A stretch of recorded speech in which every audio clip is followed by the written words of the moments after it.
Good evening, everybody. Thank you all for joining us today on this hot summer day. If we could just get it out of the way, if you could please silence your cell phones, just to avoid any interruptions. My name is Muhammad. I'm the executive director here at the Jerusalem Fund and Palestine Center. It's a pleasure on behalf of our board of directors and on our staff to welcome you here today, and thank you also for our online audience, whoever's watching online. Of course, it's also an honor to introduce our distinguished speaker, Dr. Qumsiyeh, who will be giving a lecture titled Political Challenges to Diversity in Both Nature and Society in Palestine, the Role of Colonialism and the Role of Civil Society. So just a little bit about Dr. Qumsiyeh. He teaches and does research at Bethlehem and Biodiversity universities. He is director of the main clinical cytogenics laboratory and director of the Palestine Museum of Natural History and Institute for Biodiversity Research. He previously served on the faculties of the University of Tennessee, Duke, and Yale universities, and has published over 130 scientific papers on topics ranging from biodiversity to cancer. He was chairman of the Palestinian Center for Rapprochement Between People and currently serves as the board of Al Rawad Children's Theater Center in Aida refugee camp, which is near Bethlehem. His many articles and books published in a number of languages include Mammals of the Holy Land, Sharing the Land of Canaan, Human Rights and the Israeli-Palestinian Struggle, and Popular Resistance in Palestine, A History of Hope and Empowerment. He also has an activism book published electronically on his website, which is qumsiyeh.org, YEH.org, and has published over 250 letters to the editor, 100 op-ed pieces, and interviewed on TV and radio extensively. In today's talk, Dr. Qumsiyeh argues that movements toward uniformity, such as Zionism, have threatened the crucial diversity found in the landscape. This applies both to social diversity and also to biodiversity. Restoring social and natural ecosystems to balance requires challenging ideas of dominance and hegemony, which Dr. Qumsiyeh is uniquely positioned to illuminate as a Palestinian Christian, a biologist, and a human rights activist. His talk will be framed by 3 points of focus. The plants and animals of the Holy Land and the status of nature conservation there, the role fulfilled by establishing museums and botanical gardens in third world areas, and the perspective of a Palestinian Christian on Islam, peace studies, and conflict resolution. Dr. Qumsiyeh will speak for 30 to 40 minutes, after which we will have a Q&A session. And for the Q&A session, we ask that you wait for the microphone to come to you when you ask a question. We can all hear you here, but for our online audience. And for the online audience, you can tweet your questions to @Palestine Center. Please join me in giving a warm welcome to Dr. Qumsiyeh.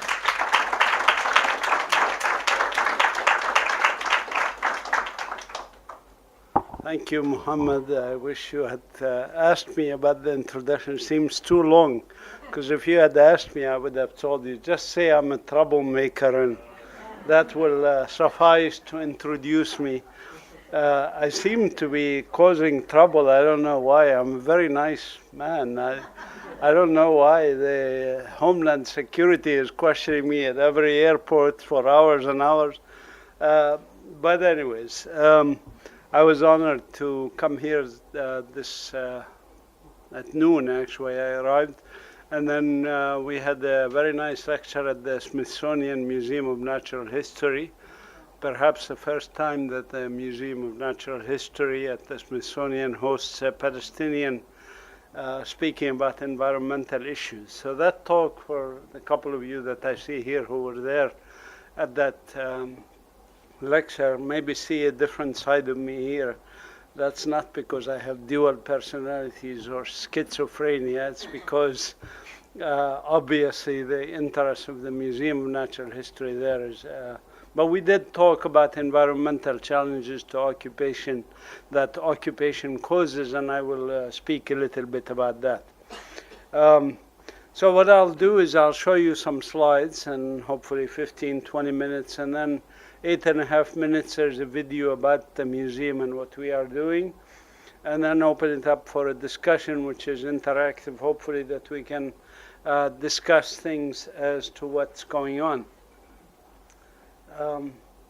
This is our museum. It's a new facility. Actually, we opened it in April this year, 2 months ago.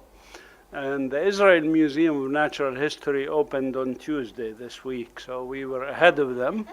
But you know, ours is very small because they have millions of dollars. We have nothing.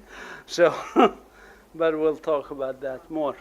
The idea actually came from this guy originally, Sana'at Allah, the first Palestinian zoologist in the 1960s. He happens to be my uncle when I was, and this is me, by the way, as a kid there. And this is my first collection when I was 10 years old. I collected some insects and things like that. But anyway, he died in a car accident, actually, in that vehicle you saw there when he was 27 years old, right after he finished his PhD, so he didn't get to fulfill his dream. Now, Palestine, as you know, is a very important location in the world, geographically and geopolitically. It is part of the Fertile Crescent, the western part of the Fertile Crescent. This is where we humans developed agriculture. This is where we first went from hunter-gatherers to agricultural communities, about 11 to 12,000 years ago. Jericho, for example, is the oldest continuously inhabited town on earth. We're also geographically positioned in a very interesting location for biodiversity for many, many reasons. For example, for birds, bird migration passes through Palestine on annual migration to Africa. So you have 500 million birds that go through Palestine annually, going back and forth. When people went from hunter-gatherers to agricultural communities, they also had time on their hand to develop what we call civilization, maybe in between quotations, because I'm not sure we humans are civilized quite yet. But in Palestine, those ancient villages that coexisted in relative harmony with nature, these are the Canaanites. The proper pronunciation, by the way, is Canaan. Canaan is somebody who's satisfied with their lot in life. And that's because of the rich nature of that part of the world. And that's, as I said, that's where we domesticated first things like wheat, barley, lentil, chickpeas, hummus, if those of you who eat hummus, and domesticated things like goats and sheep and donkeys in that Fertile Crescent. These native people, the indigenous people of Palestine, were also relatively diverse, and those of you who are familiar with Palestinian society know that even every village may have its own costumes and its own even language. From Beit Sahur, for example, people from Hebron laugh at us for the way we talk, and vice versa, of course, we laugh at them. But that's another story. We have a rich cultural heritage that includes, of course, food and music and artistry and embroidered clothes, etc. We have a rich agricultural heritage, a rich natural heritage, what we call agricultural biodiversity. And also in terms of agricultural heritage, for example, like these stone terraces that you see here, which our ancestors, the Canaanites built thousands of years ago, and that still stand today.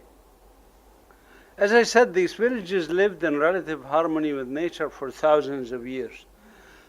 Of course, we do have a political problem, and we cannot avoid not talking about our current situation, our political situation, especially now that we are 137 years after the establishment of the first Zionist colony in Palestine, 1880. 100 years after the Balfour and Cambon Declaration. Some of you may have heard about Balfour, but Cambon was the French parallel declaration from the French government, because these two governments supported Zionism 100 years ago. And they supported it for political reasons, because the Zionists promised to get the United States into the war, into the First World War, and it was a quid pro quo, basically. This is the source of our problems, by the way. It's a European issue that was imposed on us. We never had any problem locally in Palestinians. You know, for example, Christian, Muslim, Jews lived together in relative harmony for hundreds of years, thousands of years. Now, what is this problem? It's, you know, I taught at medical schools, and I told my medical students, you take a patient history, you make a proper diagnosis. Once you make the proper diagnosis, you offer a therapy that's congruent with that diagnosis. But also then you can tell the patient what's a prognosis. What's the likelihood of things getting better? Based on what? Based on other patients who had the same diagnosis with the same kind of therapy, right? This is logical. And in Palestine, unfortunately, this kind of analysis is rarely done, and even among Palestinians, it's hard to find consensus as to what is the real diagnosis of our problems. And some Palestinians, especially since the Oslo Accords, started confusing the symptoms with the underlying diagnosis, which leads us to a wrong therapy. You know, I'll give you an example in medicine. If I have cancer, and I'm a medical geneticist also. So if I have cancer and I treat myself for the symptom, skin rash, let's say, or anemia, or something, or headache, you know, that is not a cure. That only helps alleviate a symptom temporarily and doesn't fix the problem. So what is the underlying diagnosis here? The underlying diagnosis is very obvious, and it's not very difficult to dig it up if you do the proper patient history, as I said. And that is, again, not the subject of my talk tonight, because I don't want to talk about the problems more than I want to talk about solutions. The underlying etiology is colonialism. The idea that Jews from Europe can come to Palestine, clear it out of its population, and create a Jewish state in Palestine. It's a simple idea, by the way. It's common. Perhaps even I was joking the other day with a group of my students, perhaps there is a gene in humans for colonization, because just about every country in the world was either colonized or colonized, or colonizer, right? There's 193 members of the United Nations. Most of them were either colonizers or colonized. So it's a common thing. It's not unusual in our human history. That's why I put civilization in quotations. But basically, it's also, one can understand it in the context of European history and why Europe was most commonly a colonizer rather than a colonized country or areas colonized. One can understand that at some level. And in regards to the specific colonization process that we had, the Jewish colonization of Palestine, aka known as Zionism, is also understandable at some level. Not necessarily that I sympathize with it, I just understand it. You know, think here in the United States, when blacks were discriminated against, most of them resisted discrimination. People like Martin Luther King, Malcolm X, Edwin Douglas, etc. But there were a smaller group, minority blacks, who said, you can't live with white people. Let's go do our own thing. That's natural, okay? You know, in danger, even animals, you have fight or flight. You either fight it or you run away from it and do something else. And so those black Americans who decided to create a new movement, they called it Back to Africa, and they went and created the state. You know it, right? Liberia. It's for liberty, freedom from the oppression in America. The problem for them was the same problem for Jews in Europe, is that Liberia was not a land without a people, for a people without a land, right? So actually Herzl sent two rabbis to Palestine in 1897 to look it over and see how suitable it is for a Jewish state. The two rabbis, before they sent their full report, they sent a telegram to Vienna. Telegram simply said, "The bride is beautiful, but she's married to another man." It's a wonderful country for a Jewish state, but there are people here. What are we going to do with those people? They had to go. It's as simple as that. So 500 villages were destroyed. Israel proceeded to plant, by the way, European pine trees in those places. When European pine trees grow fast and they shed leaves that are acidic and they kill about everything underneath them, they're also susceptible to fire. So that's why we have a lot of forest fires there, because we have this monoculture of pine trees that are hiding the old Palestinian villages. But anyways, and we have a problem now, which you are very well familiar with. 7 million of us Palestinians are refugees or displaced people, literally pushed into the sea, as you see in Jaffa harbor there. Historically then, there was also a shrinkage of the land of Palestine to create this Jewish state. This is, by the way, the map on the top, which you may have seen shrinking maps of Palestine, but this is the first shrinking map of Palestine, 1998, and it was created by my son when he was 14 years old. And so then I'm glad people picked it up. Don't worry, no copyright on it. But where did the idea for this shrinking map of Palestine come from? My son saw this map down below of the United States, of the shrinking of the land that's left for the Native Americans as they went in their lives. This is colonization. Colonization needs to be analyzed in context of people, the environment, everything else. This is the perception of colonizers of themselves. This is painted by a colonizer. And so this is the perception. The perception is we're bringing light, technology, knowledge, as you see the book, beauty, nice sexy woman, and agriculture, everything else. And what do we face in this wilderness of darkness? Is those natives and the animals and the beasts running away who, for some reason, they don't understand us.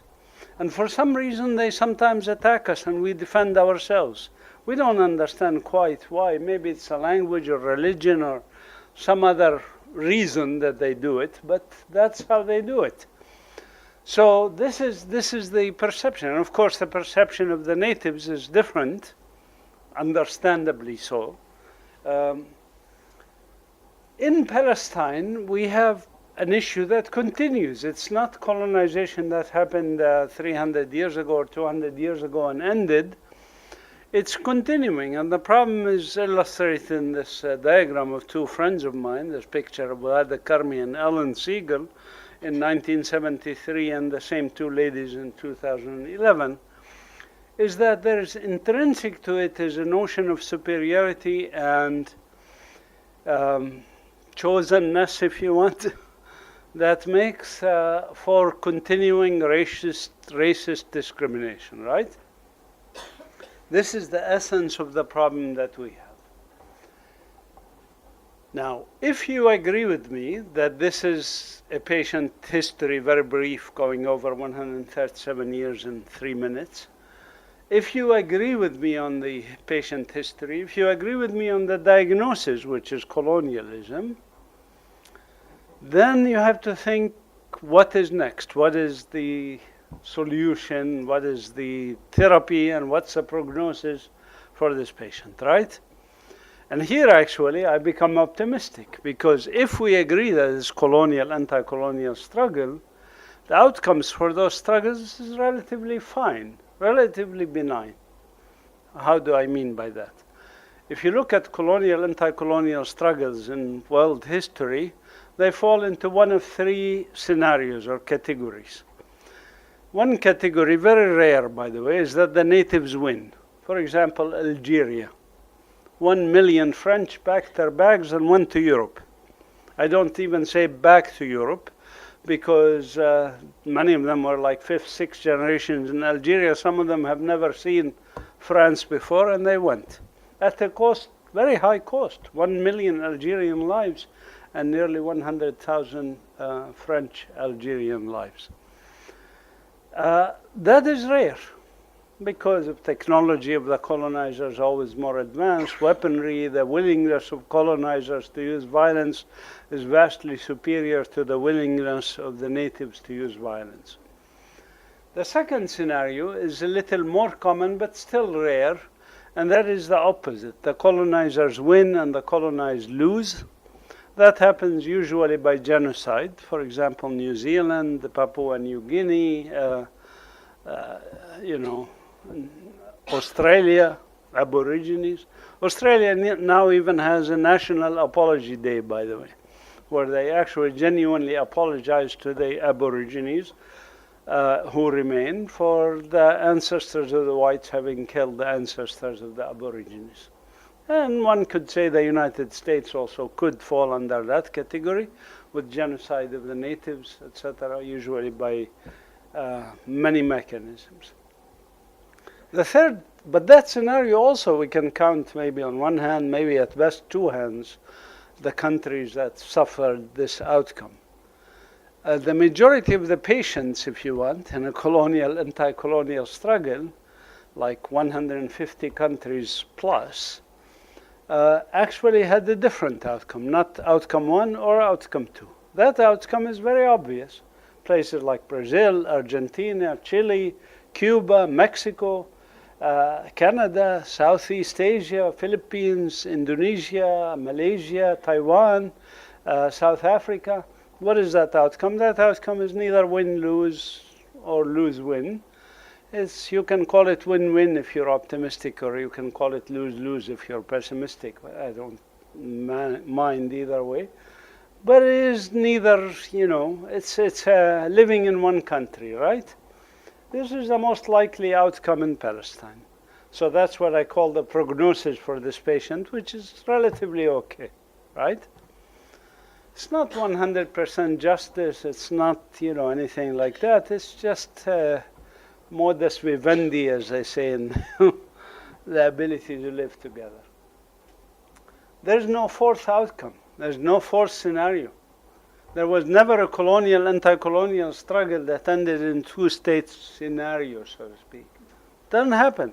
Cannot happen, for many reasons, which I discuss in my first book about the Palestine question in 2004, the one called Sharing the Land of Canaan. I argue that this is not even a mirage in the desert. It's an invention of a mirage in the desert. It's a virtual mirage in the desert. It cannot exist, cannot logically exist. So that's the outcome. And it is happening, by the way, as we speak. Now, the question is really, how do we accelerate it? That's the therapy part of my talk.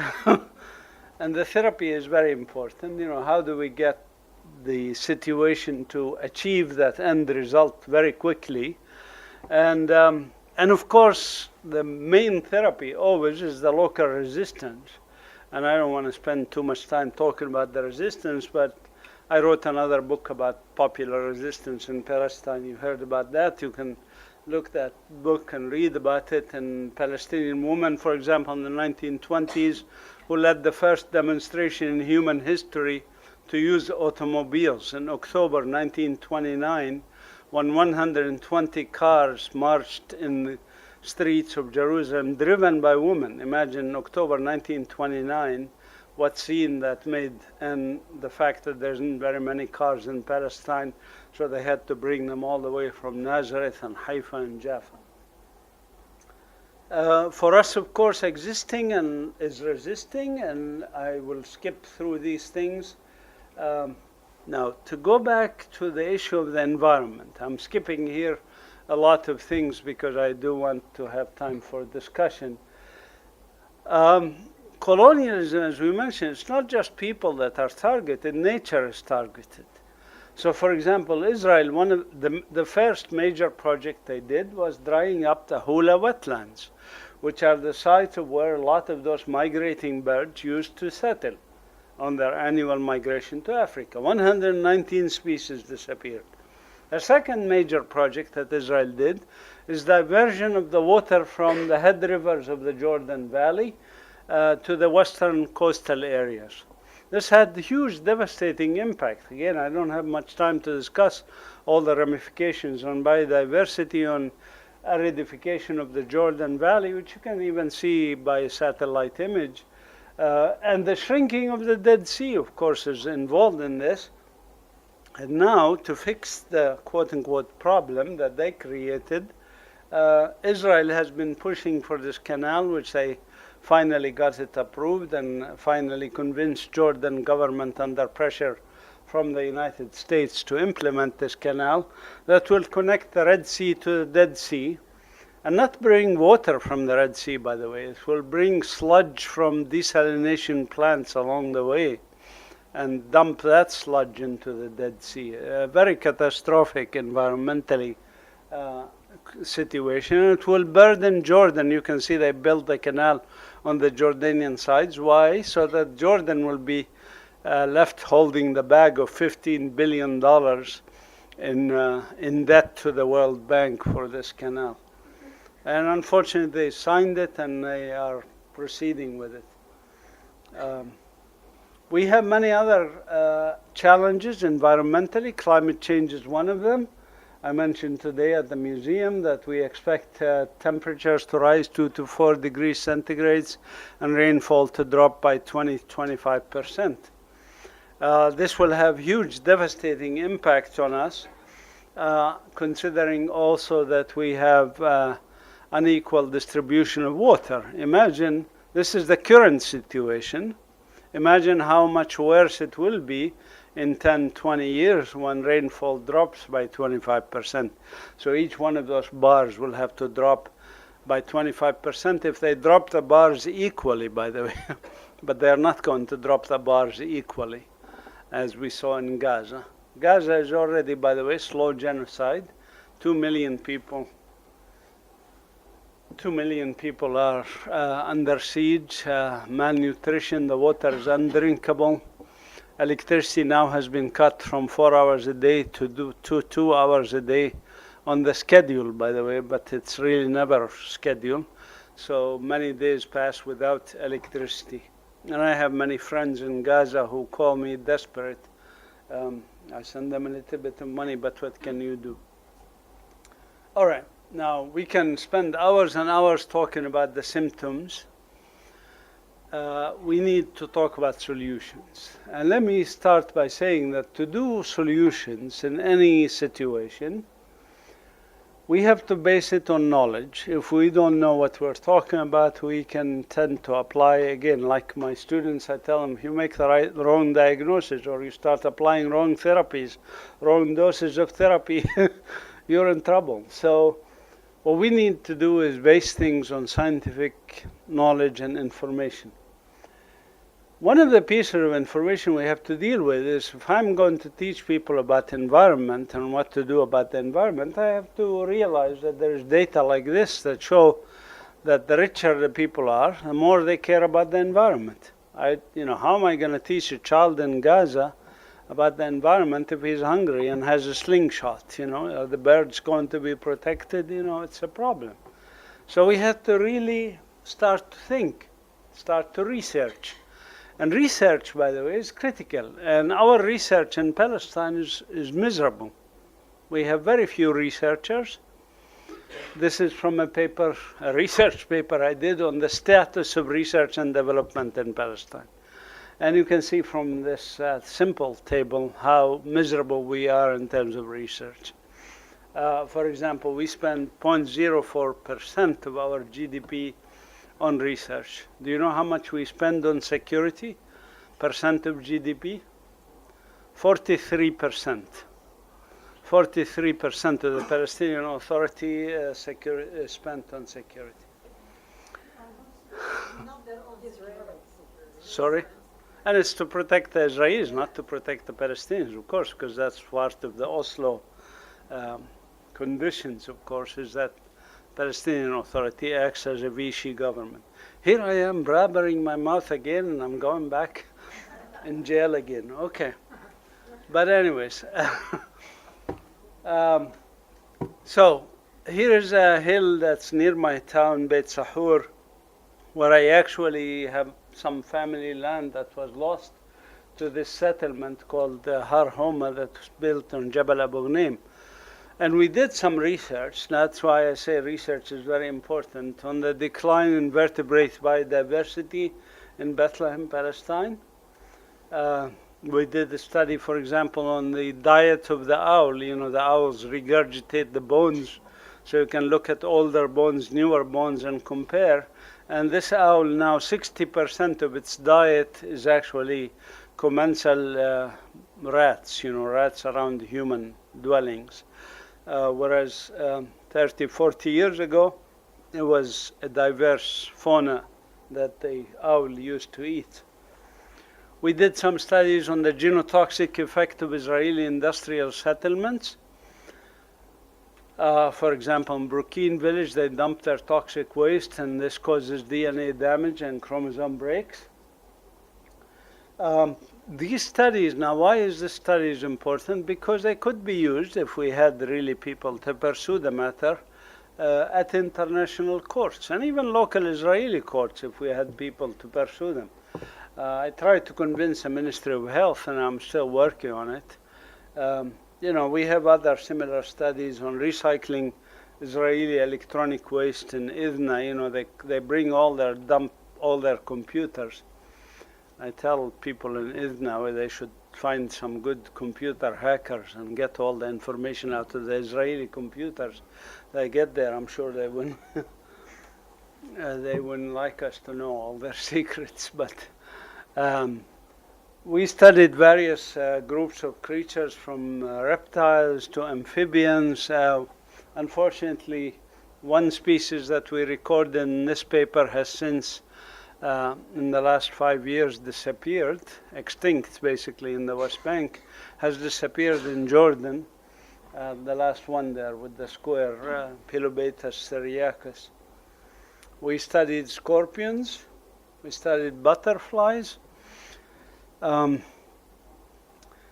the museum that we set up, and I have brochures for it which will pass at the end, has a motto which is respect. Respect for ourselves. First, as Palestinians, we shouldn't just rely on the West or anybody else to save us. We got to do things for ourselves. And that's self-respect, that's empowerment.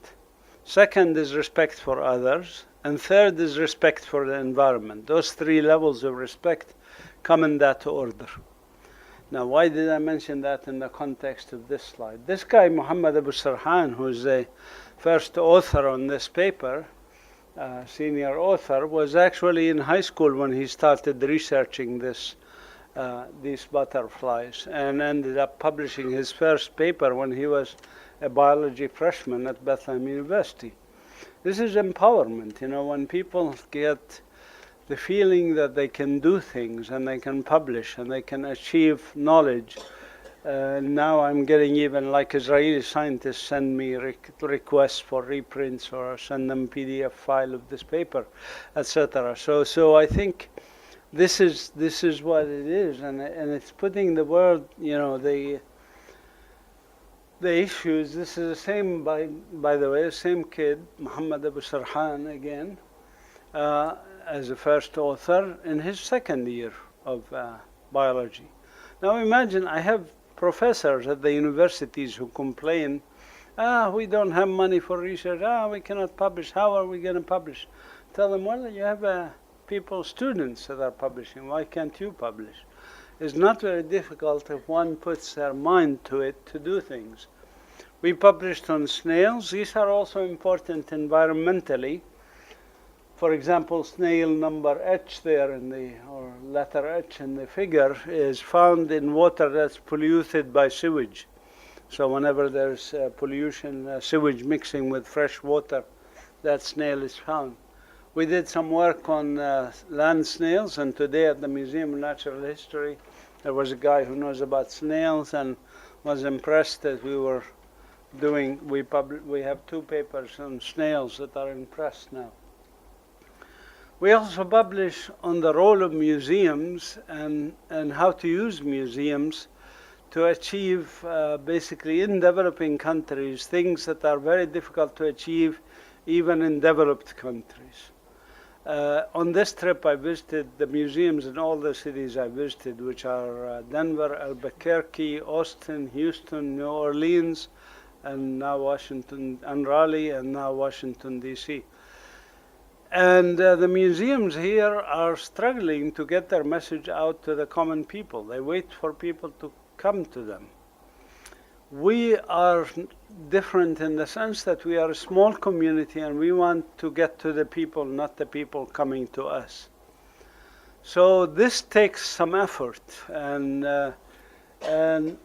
our experiences have been remarkably successful. Trial and error, much of it, some of it experimenting sometimes. Sometimes we experiment on kids, but don't tell them that. So we split them into 2 groups. Work with one group one way and work with another group another way and see which one works better. Okay, so, but those experiences we share through the literature. So we publish them, like these 3 papers. The top one is about environmental education awareness in a developing country under occupation. That one is out this month, by the way. The other 2 that were published earlier this year is on using it for ecosystem services and for environmental conservation. And this acts as models for other countries to emulate. We actually have interest from Jordan, from Kenya, from Nepal, in that middle paper, by the way, which was the earlier one published in February, I believe, or April. So there's a lot of interest in what we are doing and people to try and learn from our experiences. The bird on the left, by the way, is the Palestinian Sunbird, Palestine Sunbird. It's a national bird for Palestine. It's the smallest bird we have. And I think that's actually very appropriate. Some countries like to have their national bird big and especially eating, like, you know, the vultures and the eagles. Most of them eat dead animals. But we like our things small. So anyways, so we do a lot of work, and maybe the video will show you some of this, so I'll skip through this. Yeah, this is all about the museum. The museum garden, by the way, has become like an oasis. There's even a fox family living in our garden. And it's very nice. We have a pool now, and there's even this kingfisher who discovered the pool and started hunting our fish, which is fine also. We had the official opening in April. This is from the official opening. And we had solar panels installed, so we don't depend on electricity from the Israelis. All of this was done by volunteer efforts. Well, most of it. I have 3 employees now. In the last year, I had 3 employees. I'm not one of them, by the way. Me and my wife are both full-time volunteers at the museum, 7 days a week, 15 hours a day. But we are not the Smithsonian. If you come and visit, don't expect too much. We do have some exhibits, and some of them are very interesting. For example, we have a good collection of geology and paleontology specimens. But most of all, we interact with kids in a way that make them think and use their mind. For example, this kid is thinking how a scorpion feels with this heavy legs and objects that are hanging on it, or by touching things, discovering, you know, how to the life cycle of insects is, or by recycling. You know, I don't have a gift shop like the Smithsonian gift shop, so because most kids can't afford to buy anything anyway, and we can't afford to import all these gifts. from China, by the way, most of the things here in the museums. But anyway, so we have them make their own gifts, actually, and their own stuff by recycling trash, plastics, etc. They make very nice things, impressive things, and also paper. So our education is, I think, hands-on. The kids enjoy it. This mural, by the way, in the background was painted by an American volunteer who came with us, and it's the largest mural she painted. It actually continues on the building on the other side. You know, by touching, feeling, experimenting. Here, you know, kindergarten kids are actually wearing a butterfly costume to think about what a butterfly thinks, etc. We take kids to the field, we educate them in the field, etc. Now, our vision, by the way, is illustrated here. Stage 1 is accomplished. We had our opening in April. Stage 2, we will open a botanical garden integrated ecosystem on about 3.5 acres that we have in April 2018. Stage 3, maybe this is ambitious, that we would have a green building by then. And overlapping these stages is building an Institute of Sustainability, which we will start to offer diplomas, master programs, etc. In terms of the green building, we had actually a competition of architecture students at Palestinian universities to give us designs and ideas. And this is the winning designs, by the way. This is from the presentation of the winning design. The land and stuff shown on the left is what we have now, and this is their vision of what it would look like. And this is the inside, more, and this is what they hoped we will do. Only $2 million, we can do this. Now, this is to remind me to say this. I came back to Palestine in 2008. I left a 6-figure income in the US. I was professor in the medical school at Yale University for a while, before that Duke University, and I went back to Palestine, exercising my own right to return, if you want. And my income, at best, the best year I had was $7,000. Okay, because I teach just a couple of courses here and there. I don't want to teach full time. If I teach full time, it may be $15,000. But anyway, so, but you can say, well, this is sacrificing. No, I'm sorry. It was the best decision of my life, and I have not been happier, you know, in my life than what I've been doing over the past few years. There are people who sacrifice. And since I came back in 2008, I actually lost 19 friends of mine.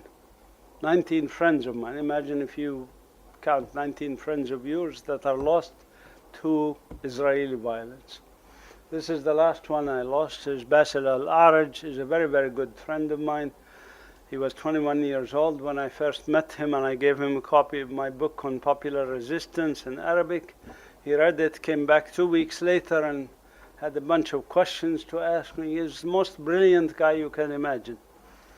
And here he is with me and a group of other people. When we were about to board the bus, we called it the Palestine Freedom Riders. Idea was to show Israeli racism, Israeli discrimination. You know, Basil is Muslim, my family is Christian. We're showing why can't we go to our holy sites? Whereas any Jew in the world can come to Palestine, settle in Bethlehem or Ramallah or anywhere else they choose to settle, and freely move about the country. Doesn't make sense, doesn't make logic. It's racism. By the way, even with my American passport, I'm not allowed into East Jerusalem, even the Arab part. This is the racism that's inherent in that system.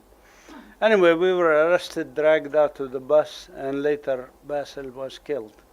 I was arrested a few times, but usually I look at those as good opportunities to educate the soldiers and others, and that's part of the reason why they released me very quickly. So I never got to entertain myself in prison. There's one time where they kept me a couple of nights, and during those times we started planning that I would teach them English, they would teach me Hebrew, the people in the, whatever. We made the schedule, everything else, and then they came and said, Qumsiyeh, yalla. And I'm like, oh shit, I have to leave. I just made the plans, you know. So anyways, so I'll stop here, I'll show you the short video, and then we can take some questions. I hope I didn't take too long.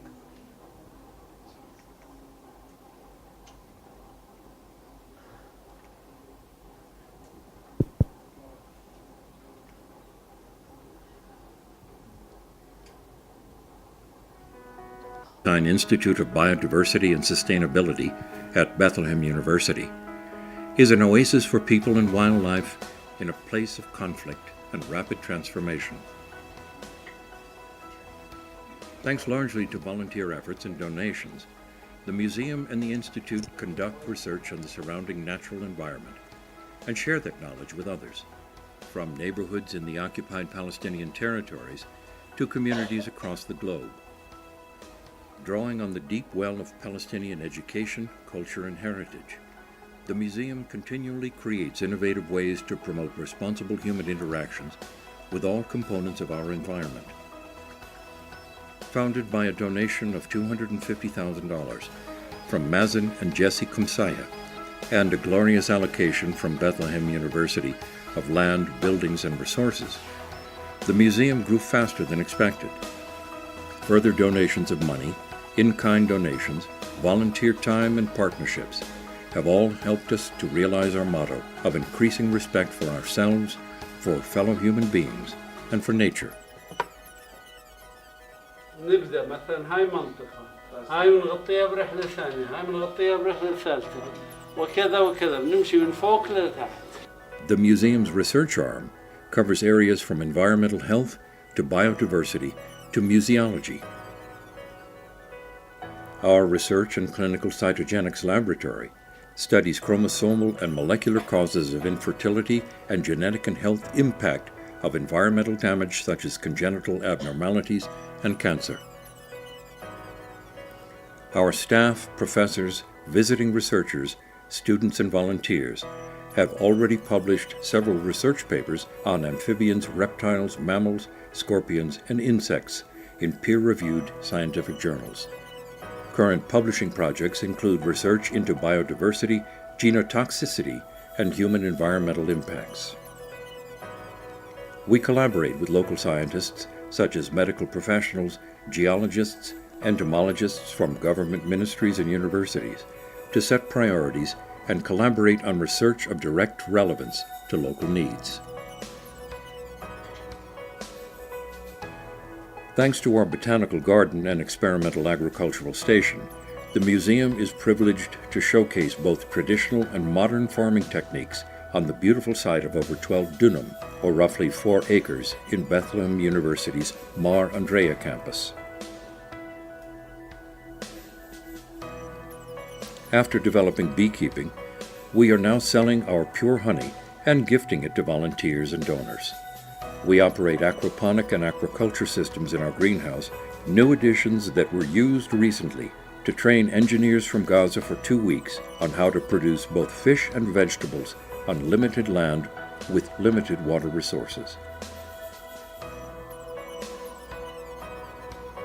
We are raising local tree species and are expanding existing local hibiscus plants like wild thyme and ephedra.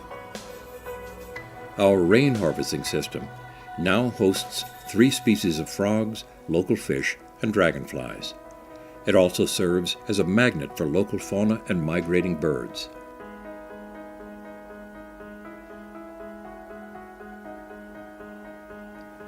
On a sunny day, we like to sit outside and watch wildlife at our pool. At nights, we listen to the chorus of frogs and other animals around the pool. We are now recycling much of our organic and non-organic solid waste. Through composting organic waste, we produce natural fertilizer and plan to provide farmers with alternatives to expensive and unnatural fertilizers. We also recycle and upcycle solid waste, such as plastic and glass. For example, we use plastic bottles to build green walls and create useful objects and even toys.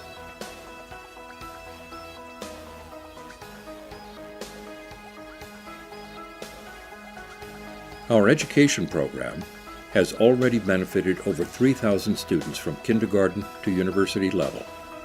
We hosted science festivals, and we took our projects to schools in marginalized communities, especially those affected by Israeli colonial policies, such as refugee camps and villages in Area C. Students from schools and many universities in Palestine frequently use the museum for class projects and join our field teams.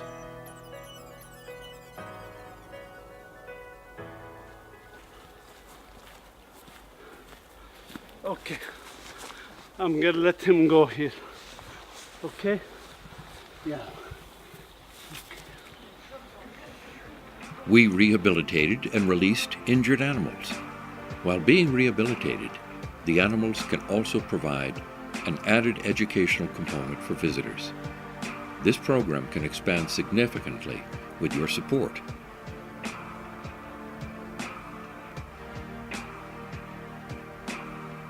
The museum staff interacted with hundreds of local and international visitors, teaching them about local ecological challenges and opportunities. PMNH academic staff and visiting professors give courses and workshops on a variety of topics, including local biodiversity, anthropology, permaculture, research writing, and community empowerment. PMNH has developed databases and other resources, including collections, photo library, digital library, local biodiversity database, and a seed bank. We now have an integrated system for research, education, and conservation to address areas in need in Palestine. The museum continually builds partnerships with local and global governmental and non-governmental entities, resulting in benefit to environment and sustainability. Each of the mentioned activities can grow faster with additional support. With your help in volunteering, donating money, or support in kind, we can do a lot more. We plan to design and build a state-of-the-art green building to house the museum's indoor exhibits and research laboratories, using the latest in local sustainable technologies. Architecture students at Palestine Polytechnic University have taken up our museum green buildings and botanical garden as a class project. They are already coming up with brilliant ideas, which will then help professional architects design around our needs. We are developing interactive indoor and outdoor exhibits that will ensure future visitors to the museum are inspired to act in a transformative way, too. We have started creating Friends of Palestine Nature, groups in many countries, informal organizations who work to promote the mission and goals of the museum. Such groups can do educational events, media work, fundraising, and help network us with universities, botanical gardens, and museums in their areas. If you are interested in joining or creating a group in your city or country, please contact us. The Chinese have a saying, "I hear and I forget. I see and I remember. I do and I understand." The staff and volunteers at the museum urge you to partner with us to do more. Even in the difficult situation of occupation and economic deprivation, we are taking actions to realize our vision of responsible and empowered human interactions with all components of our environment in a sustainable ecosystem. We can succeed even more with your support and partnership.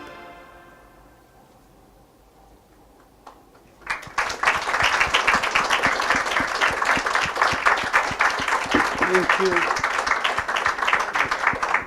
So I'm happy to take any questions, any and all, including devil's advocate type of questions.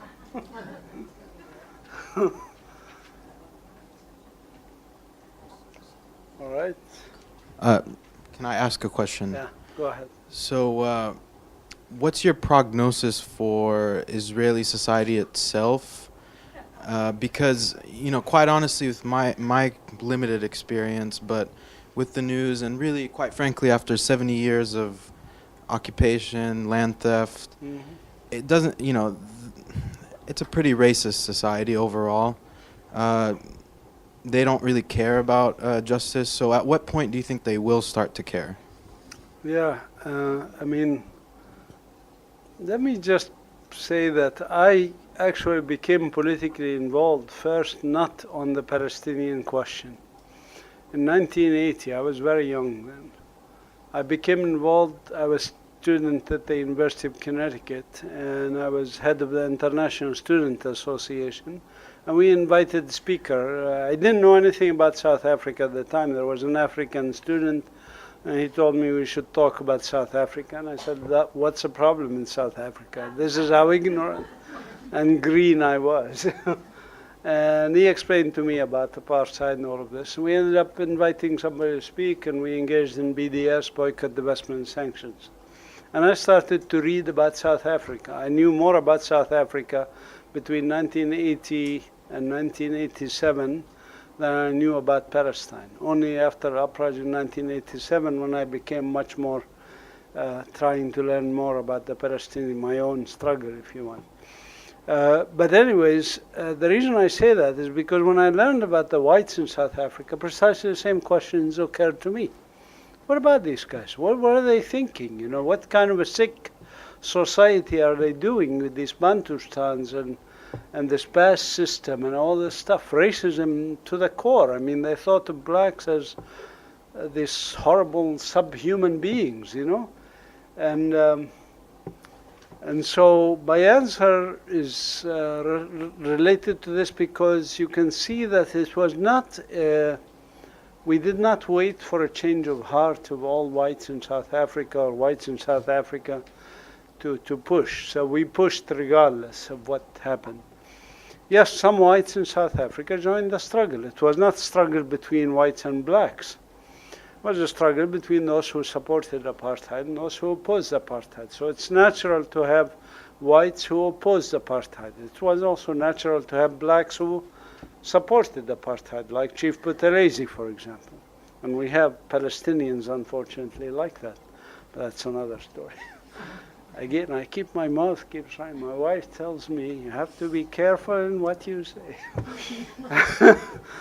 But anyways, okay, so the point is you cannot expect a majority of a privileged society to suddenly see the light. That doesn't happen. What we have to do is struggle and resist and change the dynamics.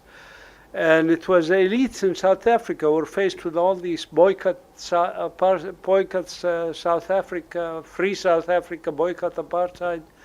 That's what made the difference, is the struggle, the resistance. That's the part we have to focus on and not wait for, with all due respect, I respect them. I was actually arrested perhaps 15 times. Half the time I was arrested, there were Israelis who were arrested with me. So, with all due, they are a minority, but a very important minority nevertheless. So we should keep working on them, but we should not hang our hopes on them. That's what I'm saying. I just want to say I'm downright amazed by your presentation. I never understood and I never knew for so much environmental degradation that took place after the State of Israel was formed, and what the Israeli government had done and what settlers have done to the local environment and the ecosystem, and that how that impacts not only the Palestinians but also the Israelis from years to come. And I was just blown away by your presentation. I would just like to say thank you. But my question is, I know you talked a lot about historical colonial regimes. You talked about when black Americans tried to return to Liberia, and then you also talked about how Europeans came and they colonized America. Do you personally see how the historical Jewish connection to the land of Israel could make matters a lot more complicated in comparing it to how the Europeans colonized America and what that says for, a hopeful peace agreement between the two groups? It won't make a big difference because the blacks, obviously, who went to Africa, had some connections to Africa. They are still colonizers. The black Americans who now rule Liberia are technically, by international law, colonizers. It made no difference that there was black historical connection to Africa. The connection of Jews to Palestine is a religious connection. It's the same connection as Christians to Palestine, or Muslims to Palestine, or any other religion to Palestine. It's not a biological connection.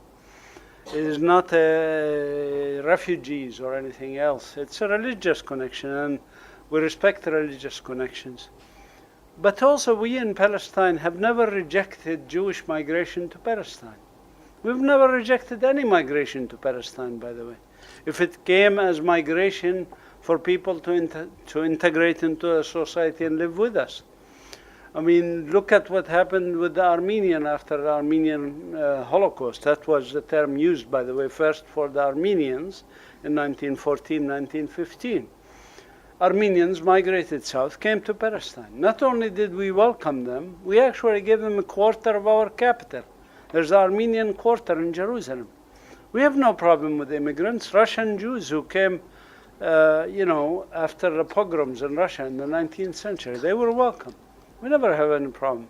Our problem with Zionism is that it's a system that's predicated on ethnic cleansing and racism. It is not a system of Jewish wanting to come back to Palestine, if that's back, even though biologically, as I said, it's not back, because a Jew from Germany or Poland is just as connected to Palestine as a Christian from Poland or Germany is connected to Palestine. Biologically, that's the connection.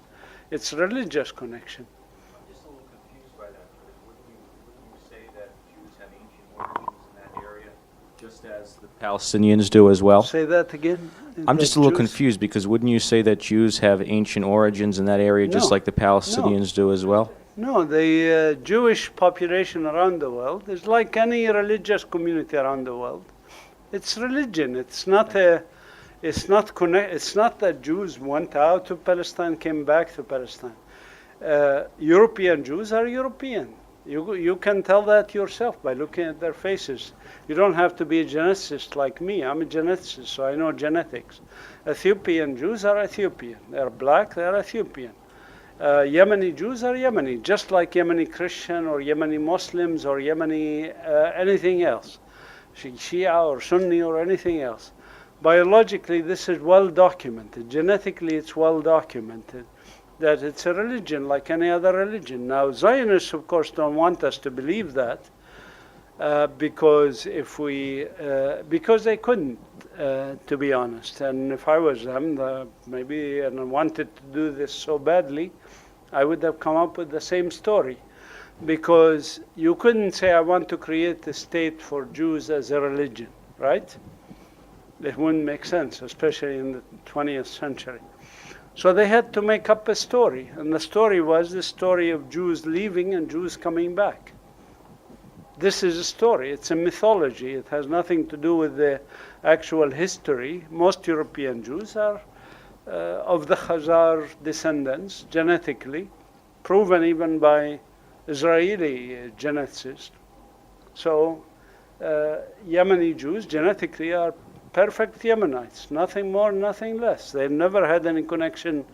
There was large-scale conversion of Jews around the world in the 8th, 9th century AD, just like with Christianity, spread by conversion.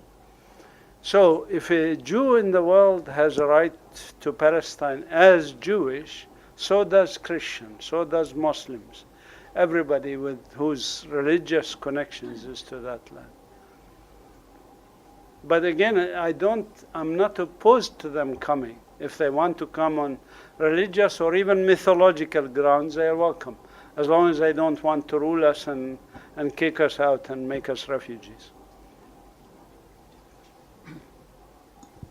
Thank you so much for your presentation.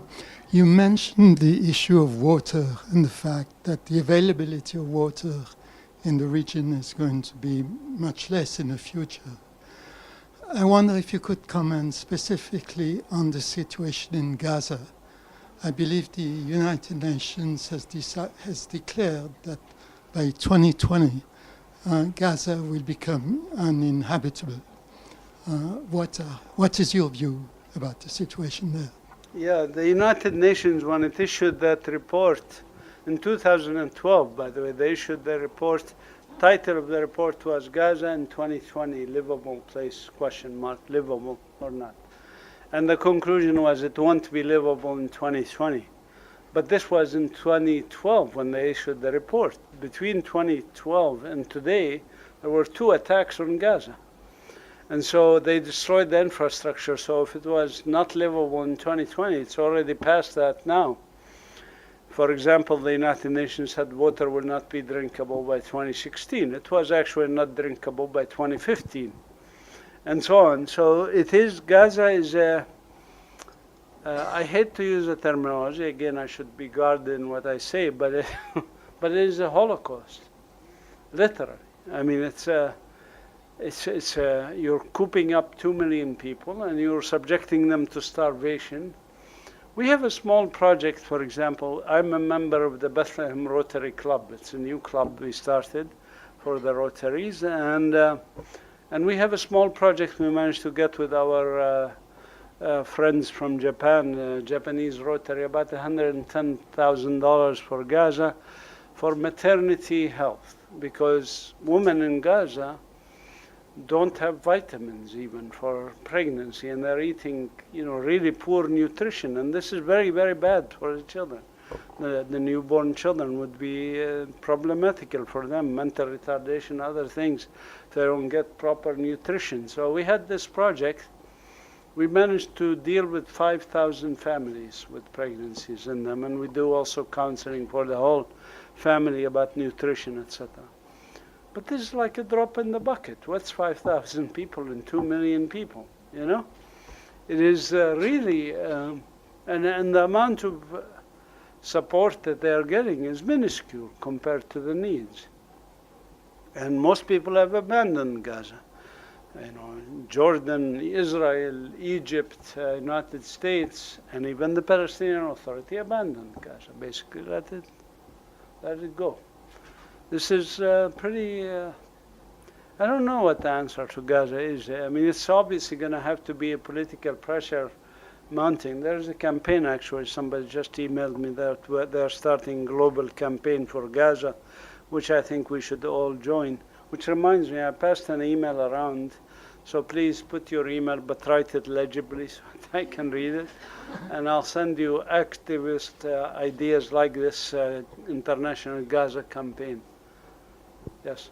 I'm just following up on that. If you could, following up on the last question, if you could talk about the water and what happened to the sewer system, the water system, and the impact not just on Gaza, but on the Mediterranean and on every other nation around there as a result of the denial of facilities in Gaza? Yeah, I mean, Wadi Gaza used to be an actual river that ran from the Hebron Hills all the way to the Mediterranean coast. Literally. It was a very rich valley with high biodiversity. Israel cut off the water via dams, so that water doesn't flow into Gaza. And the water aquifer started dropping also in Gaza. Also because of overuse, the population is growing because Gaza is 2/3 of it is refugees. 2/3 of the population of 2 million are refugees. They don't belong in Gaza. They belong in their own homes and villages from which they were ethnically cleansed in 1948. So the situation of water is getting worse. Now what flows into Wadi Gaza, believe it or not, is sewage. Why is sewage flowing in the Wadi Gaza and into the Mediterranean Sea? Because Israel said you cannot have sewage treatment facilities. Not only that, they bombed existing sewage treatment facilities. So the sewage of Gaza runs into the sea, pollution along the coast. And because of currents, by the way, going up to the north, some sewage runs up to Jaffa and Tel Aviv, and the Israelis are literally swimming in the shit of Gaza because of their government's shitty decision.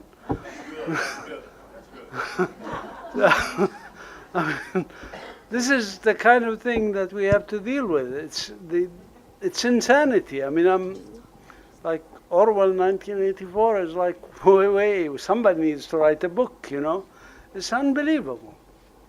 Yes, go ahead. Yes, thank you so much for your presentation. I was just wondering, you know, my understanding of lack of water and lack of sewage treatment facilities and everything, and the overcrowding in Gaza. Put the microphone closer yeah, to your mouth. well, I'm sorry. all the things that have been going on in Gaza, like lack of sewage treatment facilities, the cutting off of the water of Wadi Hebron, the overcrowding, all of these things make an area prone to infectious diseases. Now, has it ever occurred to the Israelis that infectious diseases don't know checkpoints and border lines and can spread? Yeah, another example. This is just another example of the issues that face us. Pollution doesn't know any borders, and of course it stretches across. And the same with infectious diseases and other problems that will spill over. I mean, the other thing that I think the Israeli government is stupid about, they know from sociological studies that the poorer people are, the more children they have, right? It makes sense, of course, you know, that you would want the people, if you're worried about this demographic threat to Palestinians, you should let them improve their economy instead of making them poorer and poorer, where they have more and more children. So again, they do things sometimes that are totally illogical, but they do it anyway, because they are thinking, well, they are not thinking. Yeah, I don't know what they are. So, yes. Thank you for your presentation. I wanted to ask, what do you think the role of the Palestinian Authority is in the preservation of the Palestinian biodiversity? Yeah, here I get into more trouble. Sorry for that. No, I mean, we have a Palestinian Environmental Quality Authority, and I must start by saying something positive. They actually gave us an employee of theirs 2 days a week working at the museum free, basically. They are paying his salary for a whole year that this person worked with us. Helped us a lot, really. So sometimes they do very good work. Palestinian Authority, I mentioned earlier, they spend 43% of their income on security, which leaves very little for other things. And like any government also, there's a lot of bureaucracy, even here in America, everywhere. There's a lot of bureaucracy, there's a lot of waste, and sometimes even corruption. So given that, of course, I don't expect too much of governments. Personally, I have stopped worrying about what governments do or don't do a long time ago. Part of it is my own reading of US history, by the way. When I read Howard Zinn's book, A People's History of the United States, it's the people who do the positive things, not the governments, you know? It's the people here who got the women's right to vote, got civil rights, got 40-hour work week, got to end the war in Vietnam, got to end US government and corporate support for apartheid in South Africa, and so on and so forth. It was people like us who make the difference. And we have to start looking internally about what we are doing and stop worrying about what the government is doing. So I respectfully sometimes say to them what they should be doing, all of this stuff. But I'm not hanging my hat or my hopes on Palestinian Authority or anybody else for that matter. We need to start looking in the mirror about what we are doing. And since I mentioned that, you guys can come and volunteer at the museum, as you heard. We provide you food and shelter. I have 2 bedrooms in my house, and we have an apartment that my cousin allows us to use for the next 2 years free. Basically, we did some remodeling for her in the apartment. So 2 rooms in my house and 2 rooms in the apartment, that's 4 rooms, which means I can accommodate 8 internationals at a time. The minimum volunteer time is 3 weeks, because I don't want you to come and just get oriented and then leave. So, but we love volunteers of all ages and all backgrounds. You don't have to be a biologist or anything else to help. There's many ways you can help us, and you would be more than welcome to come and help us. And of course, you would be welcome to donate if you want. Tax deductible 501c3 group, Bethlehem University Foundation. So, thanks. Hello, thank you so much for your presentation. Thanks.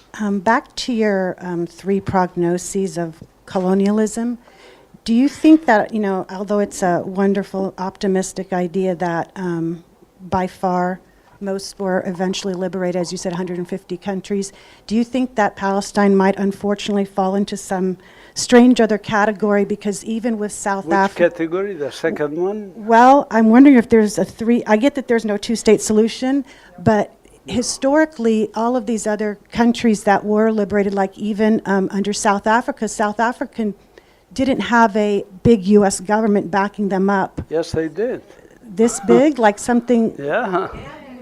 I remember. But to this level, I was here actually in 1980. I remember Ronald Reagan come and gave a speech, and he said, South Africa is the only democracy in Africa. We supported 100%. ANC and Palestine and the Pan-African Congress are terrorist organizations, blah, blah, blah. And Congress 100% supported South Africa. So all the governments supported South African apartheid. But to answer your question more specifically about the scenarios that could happen, first let me say something very quickly about why a two-state solution is not in the cards. It was actually invented for public relations. Do you know by whom? You would never guess. It was by Ben-Gurion in the 1920s. And he wrote in his private memoirs and his letters to his son why we need to talk about a two-state solution. Because it helps us, just like the United States started in the East Coast, went to the West Coast, helps us say, we want peace, we want to negotiate, we want this and we want that. In reality, eventually we will take it all. That's what Ben-Gurion said. And this is indeed the idea.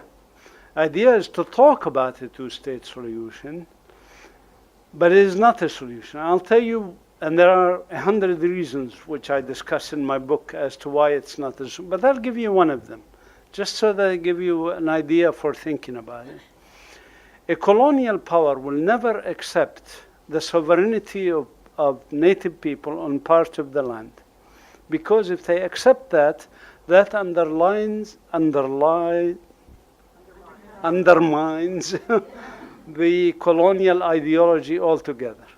If Israel accepts that we have sovereignty in Ramallah, Zionism is finished.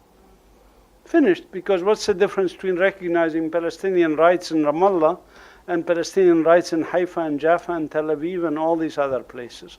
It would be finished.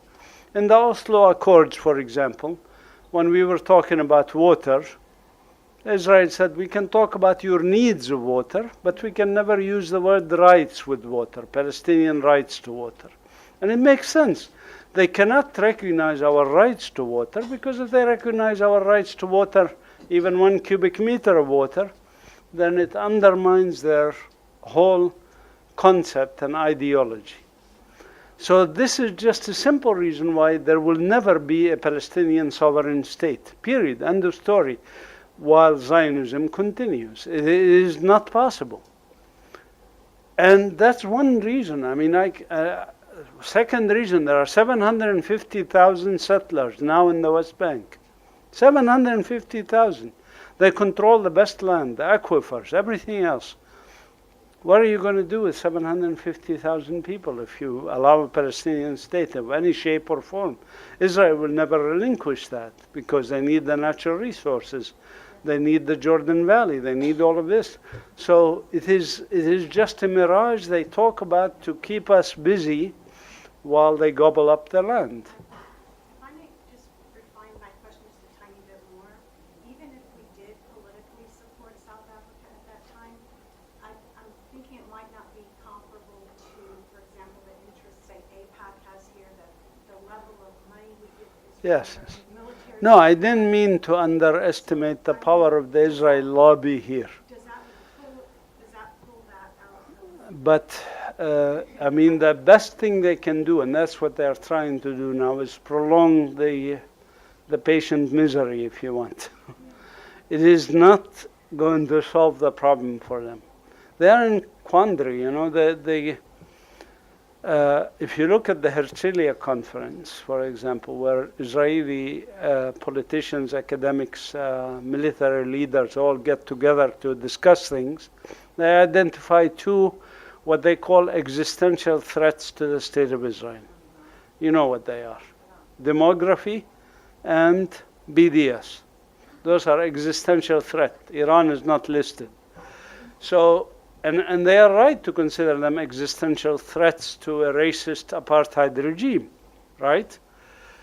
And there's no way they can solve these two threats. They can introduce all these laws to prevent people from participating in BDS, etc. But what are they going to do? It's spreading and it's growing and they are panicking about it. And the same with demography. Today, between the River Jordan and the Mediterranean, there are 12.5 million people. 51 or 52% are non-Jewish, and 49% are Jewish. And the 49% that's Jewish, actually at least a quarter of it is either anti-Zionist or post-Zionist. So if you add that quarter to us, you have a vast majority, not only a simple majority, a vast majority that opposes a system of apartheid, a racist system, an ideology of racism called the Jewish state of Israel. And there's no alternative. What's the other alternative? Perpetual apartheid and occupation doesn't happen. As I said, it has to go to one of the three scenarios. I think the first two are well, I shouldn't say impossible, very unlikely, especially the genocide of the Palestinians, especially in Palestinians winning, so to speak. No Palestinian faction is calling actually for the Algerian model. Even Hamas and Islamic Jihad are not calling for the Algerian model of removing the colonizers. So what does that leave? That leaves the second model of genocide. And I don't say 100% impossible that Israel would decide to commit genocide. They are doing part of it in Gaza, but certainly it's very unlikely. So that leaves a third scenario. I think Zionism is actually finished already now. I think it's a matter of the elites in Israel realizing that it's finished. And they are beginning to, trust me, I know, because some of these guys even come and send me emails and talk to me. And you know, Avraham Berg, who used to be a speaker of the Israeli Knesset, he wrote a book now, he's post-Zionist.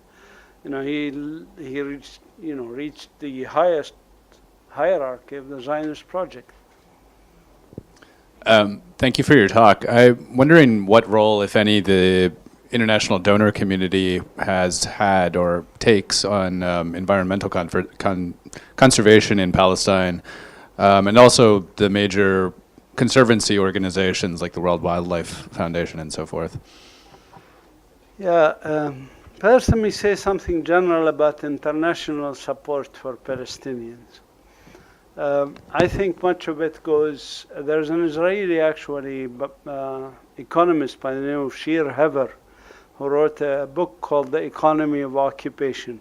In it he contends that 70% of humanitarian aid to the Palestinians end up in Israeli pockets because we are a captive market, etc., etc.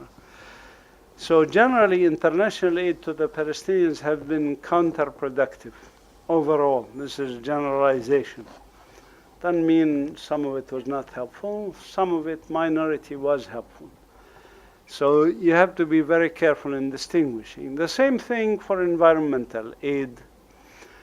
I would say that 70% of it has been unhelpful, if not counterproductive, to the environment, including support from especially the German groups, etc., Germans who insist on normalization activities and trilateral, as they say it, cooperation and stuff. I get calls all the time from Israelis saying, hey, come work with us, 200,000 euros or €500,000 for you, 500,000 for us, and 500,000 for the Germans, and everything will be hunky-dory.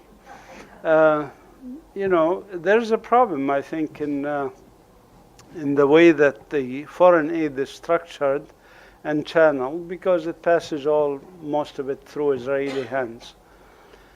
This is part of the reason, by the way, that I decided to do the museum at Bethlehem University and not start a non-governmental organization or anything else. Bethlehem University is actually started by the Vatican Catholic University.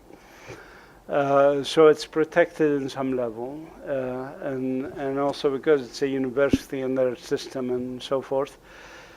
So it's different. But I tell you, I'm ineligible for many things because I refuse to do normalization activities and stuff like that. Thank you. Thank you, Dr. Mazen. Thank you. Thank you so much. And if we can have Muhammad some place where